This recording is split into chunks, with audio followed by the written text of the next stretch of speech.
ഈ കൊച്ചു കേരളത്തിന്റെ പോക്ക് എങ്ങോട്ടാ? രാവിലെ തന്നെ എന്താ ചൂട്. പക്ഷെ തീയിൽ കൊടുത്തത് വെയിലത്ത് പാടില്ലല്ലോ, ചെറിയ കരിഞ്ഞു പോകാൻ ചാൻസ് ഉണ്ട്. അത് കുറച്ച് മാറിയിക്കാം. ഞാൻ എന്റെ കോളേജിനെ കുറിച്ച് ആരോടെങ്കിലും പറഞ്ഞാൽ അവരിങ്ങോട്ട് പറയുന്നത് നിനക്കെന്താണ് ഇത്ര ദൂരം പോയി പഠിക്കാൻ എന്തെങ്കിലും ഭ്രാന്തുണ്ടോ? അങ്ങോട്ടും ഇങ്ങോട്ടും കൂട്ടിയാൽ ഏകദേശം ഒരു 80 കിലോമീറ്റർ അത്രേ ഉള്ളൂ. ഇതൊക്കെ വലിയൊരു ദൂരാണോ? നിങ്ങൾ പറ. ഈ വെയിലത്ത് നടന്നു പോയിട്ട് പോണോ എന്റെ മുഖത്ത് ഫുൾ ടാനൊക്കെ അടിച്ച് എന്റെ കുട്ടിക്ക് എന്നോട് വിഷമാകാൻ. അപ്പൊ നിങ്ങൾ വിചാരിക്കുന്നുണ്ടാവും ഏതാ കുട്ടിന്ന്. എവിടെയെങ്കിലും ഏതെങ്കിലും ഒരു കുട്ടി ഉണ്ടാവുമല്ലോ. നമ്മൾ എന്തിനാ എല്ലാരും ഇങ്ങനെ വിഷമിപ്പിക്കണേ? കുറെ കാലത്തിന് കോളേജ് ആണുമ്പോലെ എന്റെ മോനെ എനിക്കൊന്നും തോന്നുന്നില്ല. ഈ കൊടുംചൂടത്ത് എക്സാം വെച്ചിട്ട് ഭ്രാന്ത് പിടിക്കുന്നുണ്ട്.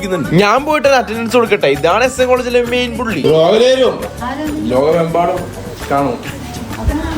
അതാരാ എന്ത് വ്ളോഗ് എന്ന് പറയുമ്പോ ആരെയാ വിളിക്കണേ? നീ ലതീച്ചിനെ കൊണ്ട് പിന്നെ സ്റ്റോറിന്റെ ഒരു പ്രമോ വീഡിയോ എടുത്തു പറഞ്ഞോണ്ട് വെറുതെ വിട്ടു. പഴയ സാധനമായോണ്ട് ഫ്രീ ആയിട്ട് വന്നു. അത് പഴയ സാധനം കേട്ടോ. അതിന്റെ ടെസ്റ്റ് പ്രോസസ് നടന്നുകൊണ്ടിരിക്കുന്നുണ്ട്. അല്ലെങ്കിൽ ലതേച്ച് അങ്ങനൊന്നും ചെയ്യൂല. നല്ല കുട്ടിയാണ്.